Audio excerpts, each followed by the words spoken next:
Yes, તો આપણે છેલ્લે પ્રકીર્ણ સ્વાધ્યાય 2 પૂરું કર્યું.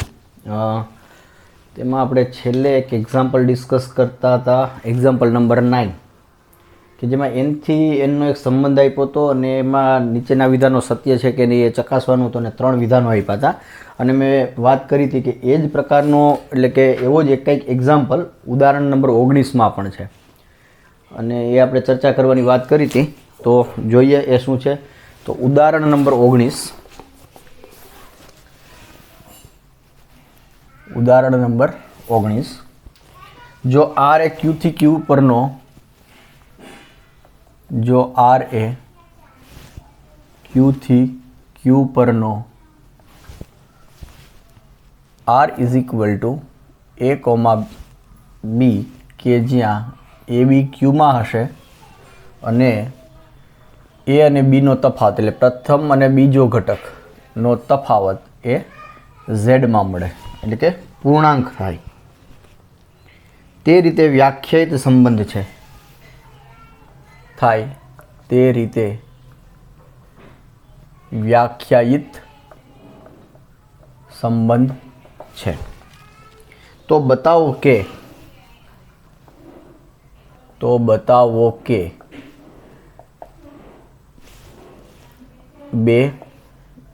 અને 3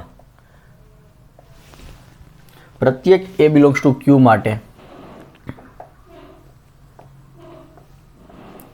A, બિલોંગ્સ ટુ R,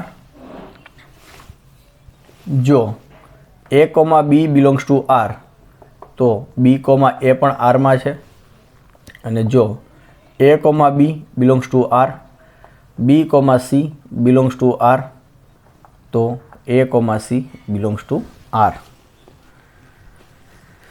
આ 3 વસ્તુ થાય છે બતાવવાનું છે.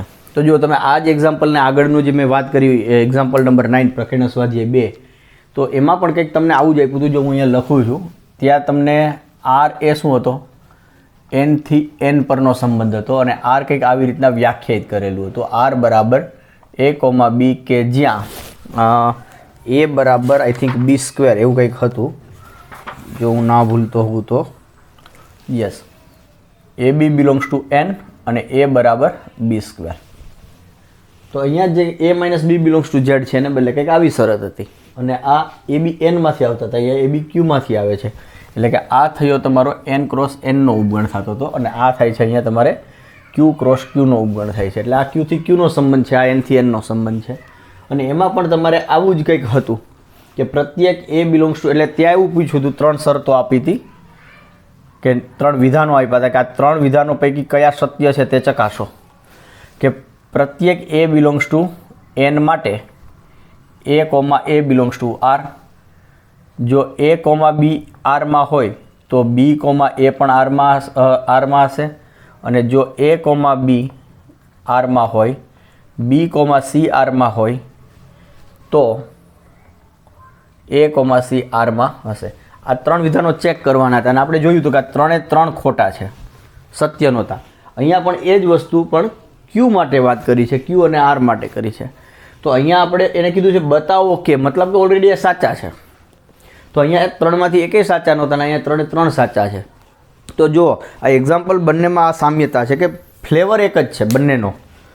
તો જે એનો મતલબ એવો થયો કે આ એક એવો સંબંધ છે N પરનો કે જે આ 3 શરતોનું પાલન નથી કરતો, જ્યારે અહીંયા Q પર એક એવો સંબંધ છે Q થી Q પરનો કે જે એવી જ 3 શરતોનું પાલન કરે છે. તો મતલબ કે આવા સંબંધો મળી શકે કે આ પર્ટિક્યુલર આ 3 શરતોનું પાલન કરતા હોય અને આ 3 શરતોનું પાલન ના કરતા હોય. એવા પણ મળે કે 3માંથી 1 કરતા હોય, 2 ના કરતા હોય, 2 કરતા હોય, 1 ના કરતા હોય, આવા પણ જુદા જુદા મળશે. તો આ જસ્ટ એક અત્યારથી એક શરૂઆત છે તમારી કે જે આગળના સ્ટેજમાં આવશે, 12થમાં જશો એટલે સંબંધ વધારે ડિટેલમાં. જે આ 3 શરતનું પાલન કરે ને તેને સામ્ય સંબંધ કહેવાય. એ પણ આગળ આપણે જે તે સમયે ચર્ચા કરશું. પણ આ જસ્ટ એક અત્યારથી એક મોટિવેશન છે તમને આપવામાં આવે છે કે ભાઈ આવું પણ હોઈ શકે એમ. પણ ચલો, તો હવે અત્યારે આપણે એક્ઝામ્પલ પૂરો કરીએ અહીંયા. તો સોલ્યુશન. ઓકે, તો અહીં R બરાબર મને શું આપ્યું છે, એવા AB લેવાના છે કે જ્યાં A અને B બંને સમય સંખ્યાઓ હોય અને A ઓછા B કરું તો મને પૂર્ણાંક મળે. તો આ જે આર છે ઓફકોર્સ પહેલો અને બીજો ઘટક ક્યુમાંથી આવે છે, એટલે ક્યુ ક્રોસ ક્યુનો ઉપગણ છે. તો પહેલી શરત આપણે જોઈએ તો કે પ્રત્યેક એ બિલોંગ્સ ટુ કોઈ પણ ઘટક લઈ લઉં હું ક્યુમાંથી, ક્યુ માટે એ ઓછા એ કરો તો શું થાય? કોઈ પણ સમય સંખ્યામાંથી એ જ સમય સંખ્યા બાદ કરો તો શૂન્ય મળે, ને શૂન્ય તો ઝેડમાં છે જ. તો એનો મતલબ કે આપણે આ શરતનું પાલન થઈ ગયું. જો હું અહીં એ અને બી બરાબર પણ એ લઈ લઉં, એટલે કે કોઈ પણ એ બિલોંગ્સ ટુ ક્યુ માટે, એટલે કે એ બિલોંગ્સ ટુ ક્યુ માટે એ માઇનસ એ 0 એટલે કે ઝેડમાં છે. તો એનો મતલબ એવો થઈ ગયો કે આ એ શું થઈ ગયો? એ આરનો ઘટક થઈ ગયો. તો શું પ્રૂવ કર્યું? પ્રત્યેક એ બિલોંગ્સ ટુ ક્યુ માટે એ બિલોંગ્સ ટુ આર, એટલે પહેલી શરતનું પાલન થયું. તો તેથી શરત એક સત્ય છે. હવે બીજા માટે ચર્ચા કરીએ. તો અહીંયા પહેલા માટેની ચર્ચા કરી હતી, હવે બીજા માટેની ચર્ચા કરીએ. તો ધારો કે એ બી હું આરમાં લઉં છું. તો જુઓ એ બી આરમાં છે, એનો મતલબ શું થઈ ગયો? એ અને બીની બાદબાકી એ ઝેડમાં હશે, રાઈટ? તો એનો મતલબ એવો થયો કે જો કોઈ સંખ્યા ઝેડમાં હોય તો એનું ઋણ એટલે કે એની વિરોધી સંખ્યા પણ ઝેડમાં જ હોય. 3 ઝેડમાં છે તો -3 ઝેડમાં છે, -8 ઝેડમાં હોય તો -8 એટલે કે +8 એ પણ ઝેડમાં થાય. એટલે જો આ ઝેડમાં હોય તો એનો માઇનસ પણ ઝેડમાં થાય. પણ આ શું થઈ ગયું? આ બી માઇનસ એ થઈ ગયા. પણ જો બી માઇનસ એ ઝેડમાં છે અને એ અને બી તો શું છે? એ અને બી શું હશે? એ તો શું હશે? સમય સંખ્યાઓ જ હશે. તો બી માઇનસ એ ઝેડમાં છે તો આ બી કોમા એ ક્યાં આવી ગયા? એ આરમાં આવી ગયા. કારણ કે એ અને બી તો તમારા શું છે? એ તો ક્યુમાં જ છે. એટલે બે સમય સંખ્યાનો તફાવત બાદબાકી એ પૂર્ણાંક છે. તો પહેલી કોમા બીજી એ આરમાં આવે, આપણી જે આરની જે વ્યાખ્યા છે એ મુજબ. તો એનો મતલબ શું તમે બતાવ્યું કે જો એ બી આરમાં હોય તો બી એ પણ આરમાં છે. તો એનો મતલબ કે તેથી આર એ શરત 2નું પાલન કરે છે. શરત 2નું પાલન કરે છે નહીં, પણ એનો મતલબ એવો થયો કે શરત 2 સત્ય છે, અથવા તો વિધાન 2 સત્ય છે. વિધાન અથવા શરત આજે આપેલું છે.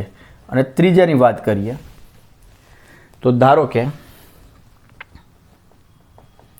એ બી આરમાં છે અને બી સી પણ તમે આરમાં લો.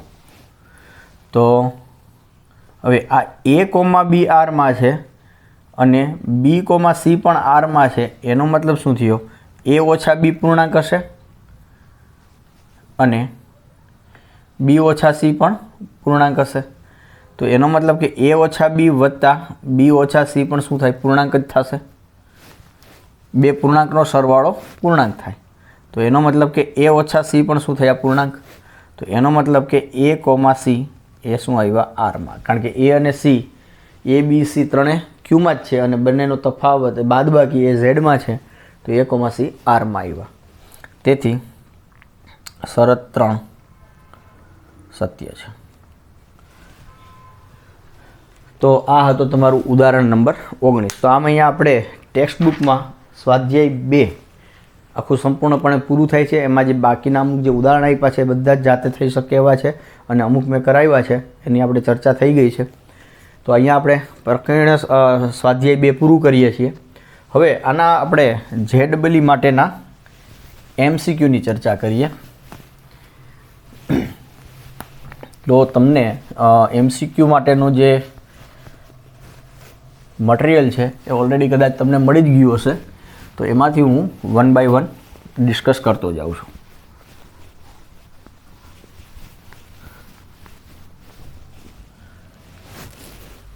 ઓકે, તો ZEE main level 1 chapter 2 ZEE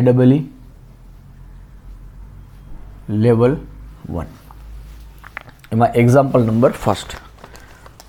ગણ એમાં n ઘટક હોય તો એ પરના કુલ ખાલી જગ્યા સંબંધ મળે. ગણ એમાં n ઘટક હોય તો એ પરના કુલ ખાલી જગ્યા સંબંધ મળે. ચલો એની અંદર કેટલા ઘટકો છે? n ઘટકો છે, એટલે કે n ઓફ a બરાબર કેટલા છે? n. હવે એ પરના કુલ સંબંધો, મારે એ પર કેટલા સંબંધો જોઈએ એ જોઈએ. એટલે ધારો કે r એ કોઈ એ પરનો સંબંધ હોય તો r એ શું હશે? એ a ક્રોસ એનો ઉપગણ હશે. તો જેટલા ઉપગણ એટલા સંબંધો. તો તેથી એ પરના કુલ સંબંધોની સંખ્યા બરાબર શું થશે? a ક્રોસ એના કુલ ઉપગણોની સંખ્યા. તો a ક્રોસ એને કેટલા ઉપગણ મળે? તો કે 2ની ઘાત. એ ઘાત શું? તો કે a ક્રોસ એમાં આવેલા ઘટકોની સંખ્યા. તો કે 2ની ઘાત, જે ઘાત શું હશે? a ક્રોસ એમાં આવેલા ઘટકોની સંખ્યા. તો આ શું થઈ ગયું? 2. અને a cross n of a cross a એટલે શું થશે? n of a into n of a થાય. હવે n ઓફ એમાં કેટલા ઘટકો છે?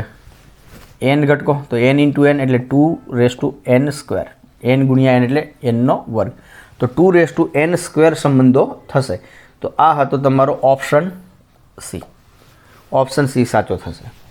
સેકન્ડ એક્ઝામ્પલ, એ 8થી નાની બેકી પ્રાકૃતિક સંખ્યાઓનો ગણ અને બી એ 7થી નાની અવિભાજ્ય સંખ્યાઓનો ગણ હોય તો એથી બી પરના કુલ ખાલી જગ્યા સંબંધો શક્ય છે.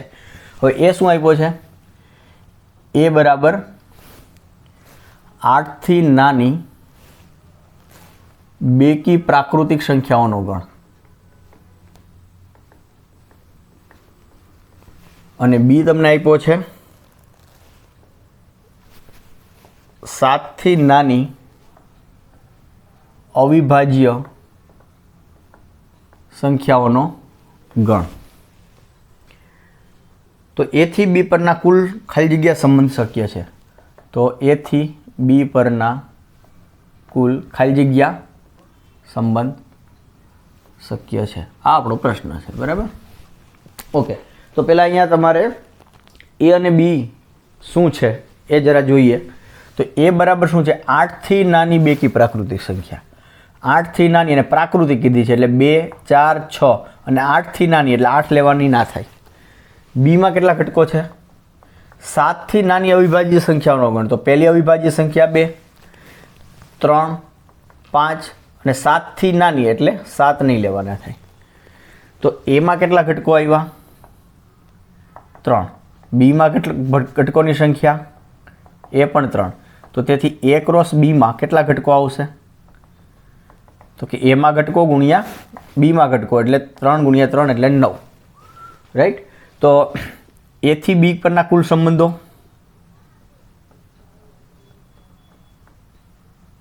બરાબર શું થશે? 2ની n of a cross B ઘાત અને એ થશે તમારા 2ની 9 ઘાત. 2ની 9 ઘાત થશે 512.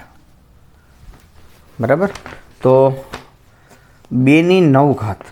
તો આ છે તમારો ઓપ્શન એ. તમને આ જવાબ આપ્યો છે 2ની 9 ઘાત. 512 નથી આપ્યા ઓપ્શનમાં, પણ 2ની 9 ઘાત આપી છે. સો બી ઓપ્શન ઇઝ કરેક્ટ. હવે ત્રીજો એક્ઝામ્પલ આપ્યો છે કે એસ બરાબર તમને આપ્યો છે a, બી કે જ્યાં a બિલોંગ્સ ટુ n છે, b બિલોંગ્સ ટુ પણ n છે અને a પ્લસ 2b બરાબર 15. તો એસ બરાબર શું? અને તમને 4 ઓપ્શન્સ આપ્યા છે. તો એને એસ બરાબર એટલે કે ગણની ભાષામાં લખવાનું છે તમારે, યાદીની રીતે. તો એવા બે પ્રાકૃતિક સંખ્યાઓ લેવાની a અને b કે જે a પ્લસ 2b બરાબર 15નું સમાધાન કરે અને એમાંથી a પહેલો ઘટક અને b બીજો ઘટક બને. તો જો આમ તો તમે ઓપ્શન ઉપરથી પણ જઈને કહી શકો કે a વત્તા 2b કરો તો તમારે શું થવું જોઈએ? પહેલો ઘટક વત્તા બીજા ઘટકને 2 વડે ગુણો તો એનો સરવાળો છે એ 15 થવો જોઈએ. તો હવે જો તમને ઓપ્શન એ આપ્યો છે ને, આ ઓપ્શન શું લખતો નથી કારણ કે થોડા લાંબા પડશે લખવા માટે, પણ તમે એને જોવા એટલા માટે ચર્ચા કરું છું કારણ કે આ પ્રકારના એક્ઝામ્પલ્સ તમે એમને પણ એલિમિનેટ કરી શકો છો. જસ્ટ ખાલી એક માટે ચર્ચા કરીએ. ઓપ્શન એ તમને આપ્યો છે, એમાં એને આમ લખ્યું છે 113 પછી 2, 11 વગેરે વગેરે આપ્યા છે. તો એમાં જો તમે 113 જોશો તો 113 A બરાબર 1 અને B બરાબર 13, તો 2 ગુણ્યા 13 એટલે 13 દુ 26 ને 27 થી આ 15 નથી. એનો મતલબ કે આ ઓપ્શન નીકળી ગયો તમારો. આ એક ઘટક એસમાં નથી આવતો ને એમ કહે છે કે એસ બરાબર આ હોવું જોઈએ, તો મતલબ કે આ એ ઓપ્શન નીકળી ગયો. એવી રીતના બીમાં 13,1 આપ્યું છે. બી ઓપ્શનમાં એસ બરાબર 13,1 બરાબર. તો આમાં 13 વત્તા 1 2 ગુણ્યા 1 એટલે 13 ને 2 15. તો આ ઘટક એમાં છે એટલે તમે એવું ના કહી શકો કે બી સાચો જવાબ છે, કારણ કે એના દરેક ઘટક માટે ચેક કરવું પડે. તો આ એક રસ્તો હતો કે તમને જો એવો કોઈ ઘટક મળી જાય છે, જેમ કે સી ઓપ્શનમાં સી ઓપ્શનની અંદર એસમાં આપ્યો છે 1,14 આપેલો છે એક ઘટક, બીજા પણ છે પણ 1,14 આપ્યો. તો અહીંયા 1 + 2 ગુણ્યા 14, 14 28 ને 29 છે, 15 નથી થતા એટલે ઓપ્શન સી પણ તો નીકળી ગયો. એવી રીતના ઓપ્શન ડીમાં જોવા જાવ તો 5,10 આપ્યો છે. ડી ઓપ્શનમાં અહીંયા એક ઘટક 5,10 આપ્યો છે. જુઓ પહેલો ઘટક, બીજા પણ છે. તો 5,10 માં 5 વત્તા 2 ગુણ્યા 10, 10 દુ 20 ને 5 25 એટલે એ પણ 15 નથી થતા એટલે ડી પણ નીકળી ગયો.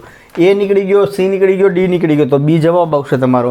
તો આ એક રસ્તો હતો કે બાય એલિમિનેશન ટેકનિક, બરાબર. પણ અત્યારે આપણે સમય છે તો આપણે એને એમનેમ જ ચર્ચા કરીએ. ધારો કે આ તમને ડિસ્ક્રિપ્ટિવમાં પૂછી નાખો, ઓપ્શન્સ નથી આપ્યા, તો કેમ મેળવી શકો? તો જોઈએ. તો જુઓ અહીંયા તમને શરત શું આપી છે? A + 2B બરાબર 15 આપ્યા છે, રાઈટ. તો અહીંથી હું શું કરી શકું? અહીંથી મળશે મને 2B બરાબર 15 ઓછા A, બરાબર. તો એનો મતલબ એવો થયો કે 15 ઓછા A, હવે A તો શું છે તમારો Nમાંથી જ લેવાનો, એટલે આની ઓછામાં ઓછી કિંમત 1 હોય. તો આ જે 15 ઓછા A છે એ less than or equal to શું થઈ ગયા? 14 થઈ ગયા કે નહીં? કારણ કે આની કિંમત જો 1 હોય તો આ 14 થાય, 2 હોય તો 14 કરતા નાના, એટલે less than or equal to 14 થઈ ગયા. એનો મતલબ એવો થયો કે બી શું થઈ ગયા? Less than or equal to 2B less than or equal to 14, 2B less than or equal to 14. એનો મતલબ કે B less than or equal to 7. એટલે મારે બીની કિંમત તો 7 કે 7 કરતાં નાની જ પસંદ કરવાની થાય, બરાબર છે. બીની કિંમત તો મારે 7 કે 7 કરતાં નાની જ પસંદ કરવાની થાય. તો એનો મતલબ એવો થઈ ગયો કે અહીંયા મારે એ અને બી લેવાના છે. તો અહીંથી બીજું પણ મને મળે છે કે બી બરાબર શું થશે? તો કે 15 ઓછા A ભાગ્યા 2. બીની કિંમત મળે છે મને 15 ઓછા A ભાગ્યા મને બીની કિંમત પસંદ કરવાની છે. તો એની કિંમત શું મળશે? એની ગોતી લઈએ. અહીંથી બીજી વસ્તુ મને મળે છે A બરાબર 15 ઓછા 2B. તો આ A, B બરાબર હું શું લખી શકું? 15 ઓછા 2B અને B. પણ હવે મને બીજી પણ ખબર પડી કે B તો તમારે શું લેવાના થશે? Less than or equal to 7 જ લેવાના છે. તો એનો મતલબ શું થઈ ગયો કે જો હું B બરાબર 7 લઉં, 1 થી શરૂ કરીએ, 1 લઉં, B પાછા Nમાં જ છે અને 7 કરતાં નાના. તો જો હું B બરાબર 1 લઉં છું તો B બરાબર 1 લેતા 15 ઓછા 2 એટલે 13. B બરાબર હું ધારો કે 2 લઉં છું, B બરાબર 2, તો 2 દુ 4, 15 ઓછા 4 11.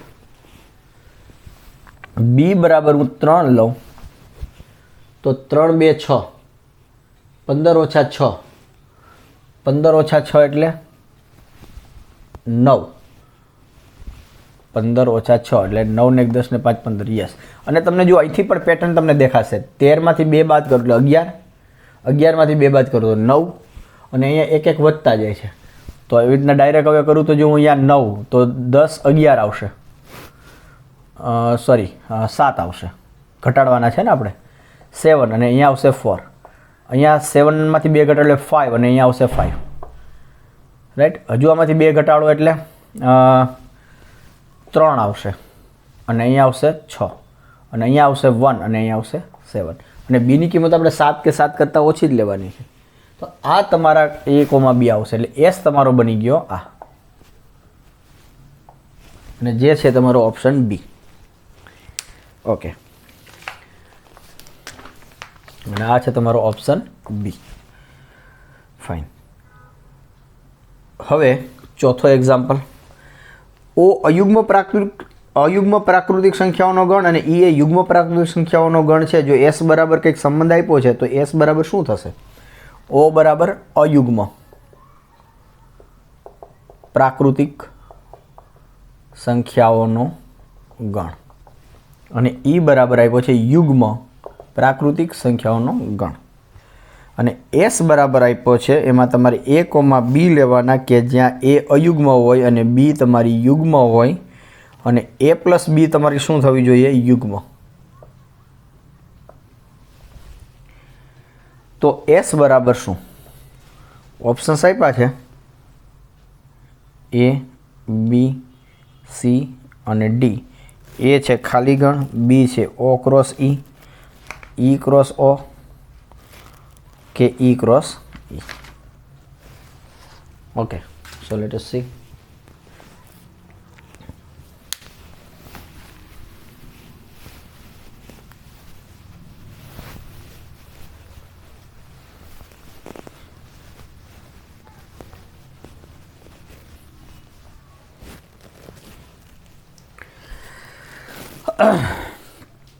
તો જો ઓ બરાબર શું થશે? ઓડ અયુગ્મ પ્રાકૃતિક સંખ્યાઓ કઈ કઈ આવશે? 1, 3, 5, 7 એન્ડ સો ઓન. ઈ બરાબર યુગ્મ. યુગ્મ એટલે 2, 4, 6, 8 એન્ડ સો ઓન આપ્યું છે. હવે તમને એવું કહે છે મારે એ અને બી ક્યાંથી લેવાના? એ ઓમાંથી એટલે અયુગ્મ હોવી જોઈએ અને બી ઈમાંથી એટલે કે યુગ્મ હોવી જોઈએ. એક તમારે લેવાની છે અયુગ્મ અને બીજી લેવાની છે યુગ્મ અને પછી બેનો સરવાળો પાછો યુગ્મ થવો જોઈએ. તો હવે જો આપણને ખબર છે, આપણે જાણીએ છીએ કે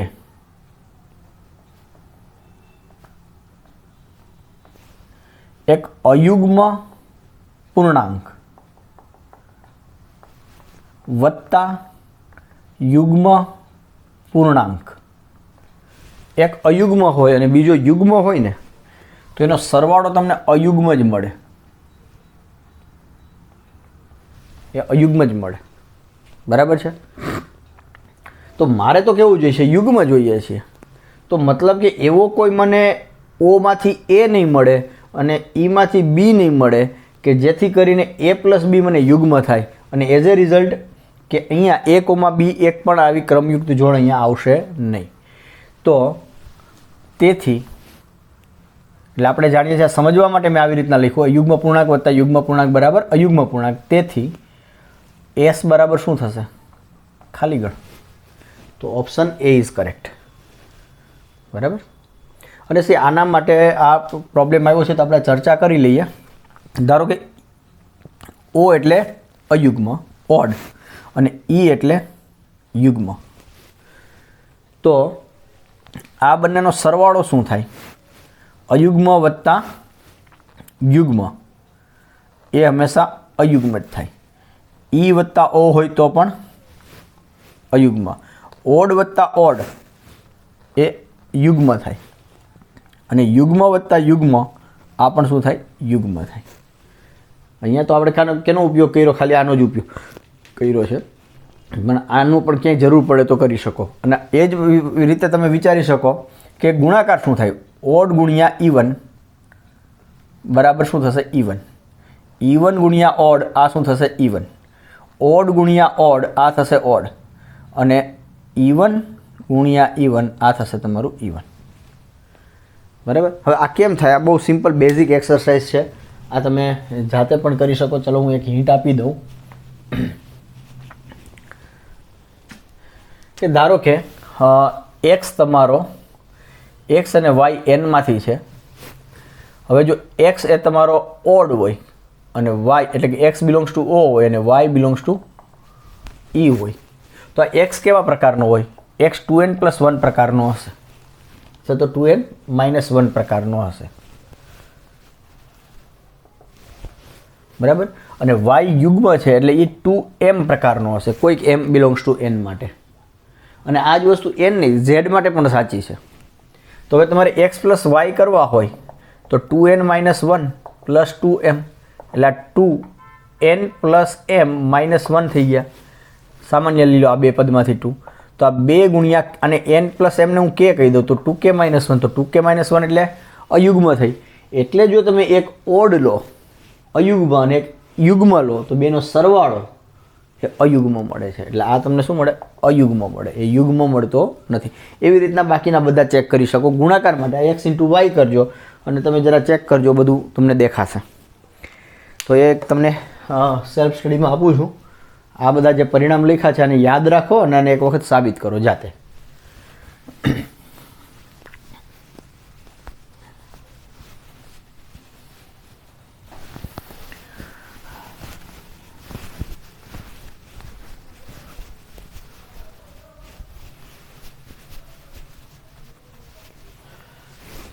તો આ હતો તમારો એક્ઝામ્પલ નંબર 4.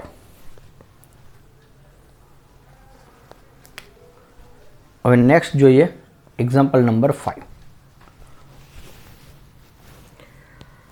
એ બરાબર આપ્યા છે તમને 1 2 3 5, બી બરાબર આપ્યા છે 4 6 9 અને સંબંધ એસ બરાબર આપ્યો છે x, y કે જ્યાં x અને y નો તફાવત શું થવું જોઈએ? અયુગ્મ સંખ્યા છે. અને x એમાંથી લેવાનો છે ને y બીમાંથી લેવાનો છે. તો એમનો પ્રશ્ન એ છે તો s શું થશે? s શું થાય? તો પ્રશ્ન છે તમારો s બરાબર શું? તો જો આને તમે જુઓ તો x, y કે જ્યાં x એમાંથી લેવાનો છે, y બીમાંથી લેવાનો છે અને x અને y નો તફાવત એટલે x ઓછા y કરો અને ધન આવે કે ઋણ આવે પણ આપણે એને ગણવાનું એનો તફાવત એટલે એનું માનાંક. આ શું હોવો જોઈએ? અયુગ્મ. એ અયુગ્મ હોય તો s બરાબર શું થાય? તો હમણાં જ આપણે જોયું અયુગ્મ ક્યારે મળે? બે સંખ્યાનો તફાવત એટલે બાદબાકી. એ અયુગ્મ ક્યારે મળશે? કે જો એક યુગ્મ હોય અને એક અયુગ્મ હોય. બંને યુગ્મ હોય અથવા બંને અયુગ્મ હોય ને તો બાદબાકી છે ને એ પણ શું થશે? તમારી યુગ્મ થશે. એટલે બાદબાકી અયુગ્મ હોય. હવે જો બાદબાકી અયુગ્મ થઈ ગઈ તો એનો માનાંક અયુગ્મ છે. અયુગ્મ સંખ્યાનો માનાંક અયુગ્મ સંખ્યા રહીએ અને યુગ્મ સંખ્યાનો માનાંક યુગ્મ સંખ્યા જ રહીએ. બરાબર? તો એના માટે શું કરવું પડશે તમારે? અને આમે જોવા જાય તો જોઈએ x બરાબર હું 1 પસંદ કરું તો આ કેવી થઈ ગઈ? અયુગ્મ થઈ ગઈ ને. 1 અયુગ્મ એટલે અહીંયા જે પણ કંઈ આવે ને એ યુગ્મ હોવું જોઈએ તો આ તફાવત મને અયુગ્મ મળશે. તો આ યુગ્મ કોણ આવી શકે? તો કે બીમાં 4 6 અને 9. તો બીમાં 4 આવી શકે, બીમાંથી 1 હોય ત્યારે 6 આવી શકે, 1 હોય ત્યારે 9 ના આવે કારણ કે 1 - 9 8 થઈ ગયા. બંને અયુગ્મ. અયુગ્મ એટલે તફાવત યુગ્મ થઈ ગયો. પછી એવી રીતના અહીંયા જો 2 હશે, 2 હોય એટલે કે આ યુગ્મ છે તો અહીંયા પાછું અયુગ્મ જ હોવું જોઈએ. એટલે કોણ આવશે? 9 જ આવશે. 4 6 નહીં ચાલે. હવે અહીંયા 3 હશે તો 3 અયુગ્મ થયા તો અહીંયા 4 અને 6 જ ચાલશે. પછી 5 આવ્યા તો ત્યાં પણ 4 અને 6 જ ચાલશે. તો 1 2 3 4 5 6 7 7 ઘટકોનો આ એસ મળી ગયો. આ તમારો કંઈક ઓપ્શન હશે. કયો છે option? Late us C. Example number 5 એમાં 1 4 1 6 2 9 3 4 3 6 5 4 અને 5 6 એટલે આ તમને ઓપ્શન એ આપ્યો છે. બરાબર? પછી એક્ઝામ્પલ નંબર 6 છે એમાં એ બરાબર તમને આપ્યા છે 2,5 અને બી બરાબર આપ્યા છે 4 8 અને 10 માટે સારણી આપી છે તમને. સારણી કંઈક આમ છે. અહીંયા 4 8 અને 10 છે. આ એસ લખ્યો છે. અહીંયા 2 અને 5 છે. અહીંયા એટલે 2 અને 5 એટલે એના ઘટકો છે ને આ બધા બીના ઘટકો છે. હવે અહીંયા 1 1 1 0 0 1 આવું આપ્યું છે. મતલબ કે 2,4 એસમાં છે એવું કહેવાય. આ સારણીનો મતલબ શું થયો કે અહીંયા એસ લખ્યો છે તો એનો મતલબ કે 2,4 આ 2 અને 4નો જે પણ કંઈ જવાબ છે એ 1 લખે છે. 2,8નો જવાબ 1 લખે છે. 2,10નો જવાબ 1 છે. તો આ સંબંધ કયો છે? એસ. તો એ ખાલી જગ્યા સંબંધ દર્શાવે છે. અચ્છા, તો 1 1 એટલે આની આપણે ચર્ચા નથી કરી.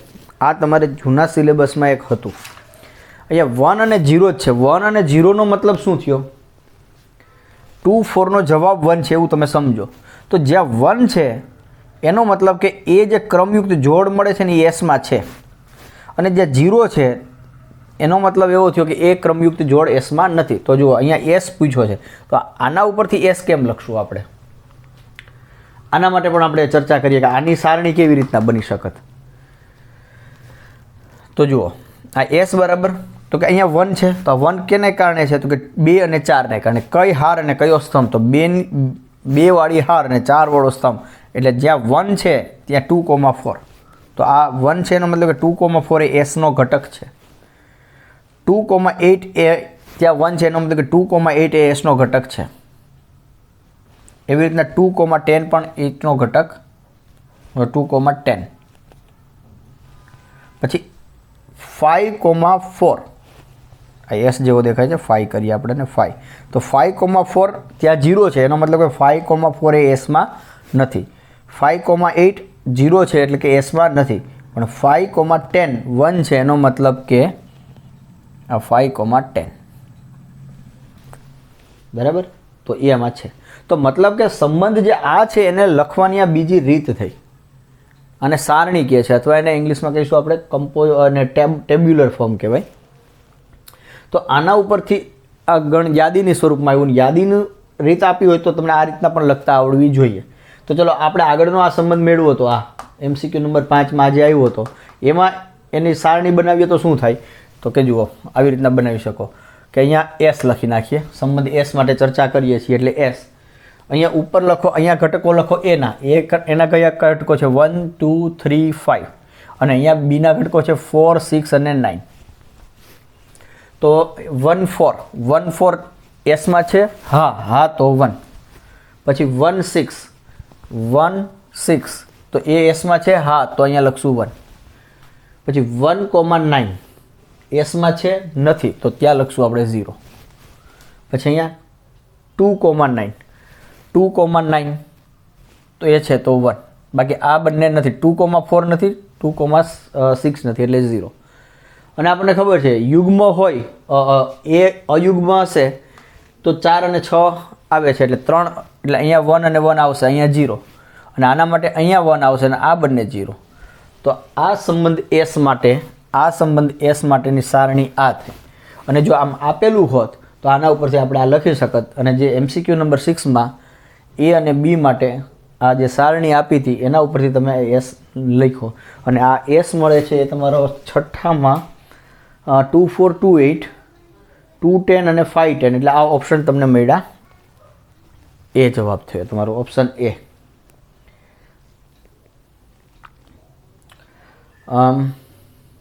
સાતમો તમને આવડશે, 8મો પણ આવડશે. 9માની ચર્ચા કરીએ.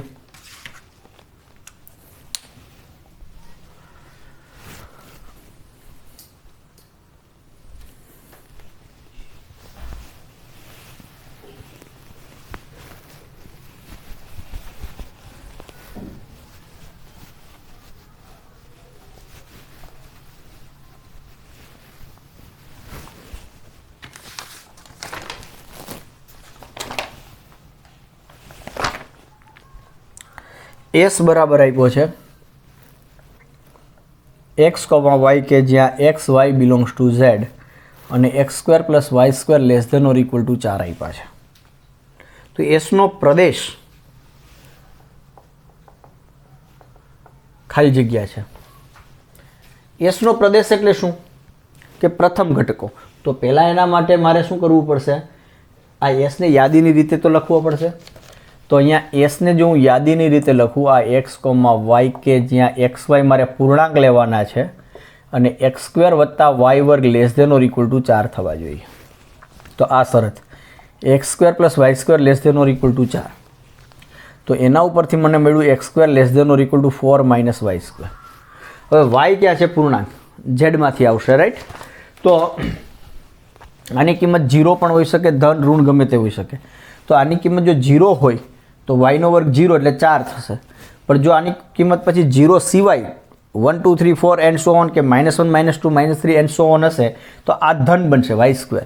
તો 4માંથી કંઈક ધન વસ્તુ કાઢો તો એ 4 કરતાં નાના થાય, એટલે આની કિંમત હંમેશા 4 કે 4 કરતાં નાની રહેશે. એનો મતલબ એવો થયો કે x² <= 4 મળ્યા. તો એનો મતલબ કે મારે એવા એક્સ ઝેડમાંથી જોઈએ પૂર્ણાંક કે જેનો વર્ગ 4 કે 4 કરતાં નાનો હોય, તો કોણ થશે? તો એનો મતલબ કે આ x બરાબર થયા -2 -1 0 1 અને 2. જો આના સિવાય કોઈ હું એક્સ પસંદ કરી તો એનો વર્ગ 4 કરતાં મોટો થઈ જશે.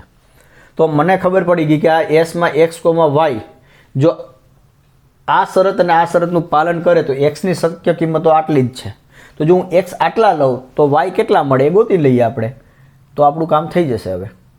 બરાબર? ઓકે, તો અહીંથી હવે આ x² + y² <= 4 છે. તો હવે મારે y શોધવા છે ને, તો અહીંથી હું લખી શકું y² શું હશે? <= 4 - x². તો મારે y² એવા લેવા પડે કે જે આ શરતનું પાલન કરે. એમાં હવે મને x ખબર પડી ગઈ છે. તો હવે હું જો x બરાબર 0 લઉં, x બરાબર 0 લઉં તો y² <= 4 થવા જોઈએ. એનો મતલબ કે y ની કિંમત કેટલી થવી જોઈએ? y ની કિંમત ±, અચ્છા એનીવે આમ જોવા જઈએ તો મારે એસને હવે સંબંધનો મારે પ્રદેશ જોતો હોય તો પહેલા ઘટક જ લેવાના છે ને, મારે એક્સ જ લેવાનો છે. તો એક્સની કિંમત તો ખબર પડી ગઈ છે, તો શા માટે હું વાય શોધું? સંબંધ એસ શોધવું હોય તો મારે આ બધું કરવું પડશે આગળનું. પણ હવે એસનો પ્રદેશ જુઓ, એસનો પ્રદેશ એટલે શું થશે? પ્રત્યેક એક્સ વાયની એસની પ્રત્યેક ક્રમયુક્ત જોડમાંથી તમે પહેલો ઘટક લઈ લો તો પહેલા ઘટક તરીકે તો મને ખબર પડી ગઈ -2 -1 0 1 અને 2 જ મળશે. ફિનિશ. બરાબર? હા, મને એનો વિસ્તાર શોધવાનું કીધું હોત તો તમે હવે જાતે કરજો. વિસ્તાર શોધવાનું કીધું હોત તો મારે શું કરવું પડે? મારે વાયની કિંમતો શોધવી પડે. બરાબર? તો વાયની કિંમતો પણ આવી જ રીતના કરી શકો છો તમે. અહીંથી આવી રીતના y² <= 4 - x², પણ એ પણ <= 4 થાય. તો y² <= 4, તો વાયની પણ આટલી જ શક્ય કિંમતો છે. આના સિવાય બીજી કિંમતો શક્ય નહીં થાય. પણ એનીવે આપણે તો એસનો પ્રદેશ જોતો હતો એટલે આ મળશે. અને આ હતો MCQ નંબર 9 અને એમાં તમારે ઓપ્શન છે C. This is option C. Yes. હવે MCQ નંબર 10. 10માં તમને આપ્યું છે એસ એક્સ, વાય કે જ્યાં x y nમાંથી લો અને x + y = 8. તો આનો વિસ્તાર, ચલો આ ઉપર જેવો જ એક્ઝામ્પલ થયો પણ એમાં વિસ્તાર પૂછ્યો છે અને શરત કંઈક અલગ છે. તો વિસ્તાર એટલે મારે y ઘટક જોઈએ. બરાબર? તો અહીંયા મને x + y = 8 આપ્યા છે, તો એનો મતલબ કે y બરાબર શું હોવા જોઈએ? 8 - x. બરાબર? તો આ 8 - x છે એ શું થશે? <= એક્સની કિંમત કેટલી થશે? એક્સ એનમાંથી લેવાનો એટલે ઓછામાં ઓછી કિંમત 1 હોય તો 8 - x 7 થાય. તો એ વાયની કિંમત કેટલી શક્ય બનશે? 7 કે 7 કરતાં નાની. એટલે y બરાબર મને મળ્યું 1 2 3 4 5 6 અને 7. તો એસનો વિસ્તાર શું થશે? તો કે તમે પ્રત્યેક ક્રમયુક્ત જોડ લો એસમાંથી અને એમાં બીજો ઘટક લો, પણ એ મને મળે છે 1 2 3 4 5 6 અને 7. અને બીજો રસ્તો હતો તમે એસને લખી નાખો, x બરાબર 1 લો તો y બરાબર તમારે શું લેવા પડે? 7, કારણ કે સરવાળો 8 કરવો પડે છે. એટલે 1 7 2 6 3 5 4 4 5 3 6 2 7 1 અને પહેલો ઘટક લેતા જશો એટલે તમને આ મળશે. પણ ઓર્ડર આવો હશે, આપણે ગણમાં આ રીતના લખી નાખ્યું. સો આ તમારો example number 10, MCQ number 10. Okay, હવે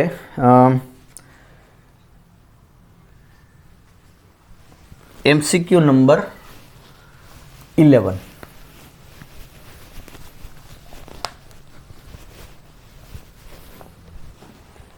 અગિયાર નંબરમાં છે એ બરાબર આપ્યું છે 1 2 3 અપ ટુ 45. એમાં સંબંધ એસ એ નો વર્ગ છે. તો નીચેના પૈકી વિધાન ખાલી જગ્યા અસત્ય છે. આમાં સંબંધ એસ એ નો વર્ગ છે એ છે તો નીચેના પૈકી વિધાન ખાલી જગ્યા અસત્ય છે અને એ બી સી અને ડી એસ બરાબર આપ્યું છે મને 1 1 4 2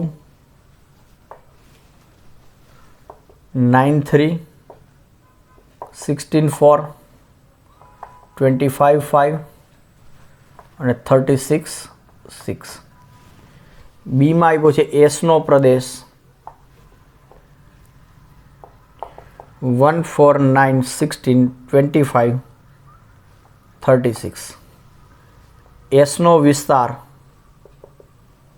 અને આપ્યો છે 1 2 3 4 5 6 અને ઉપરના એ બી અને સી પૈકી ઓછામાં ઓછું એક વિધાન ખોટું છે.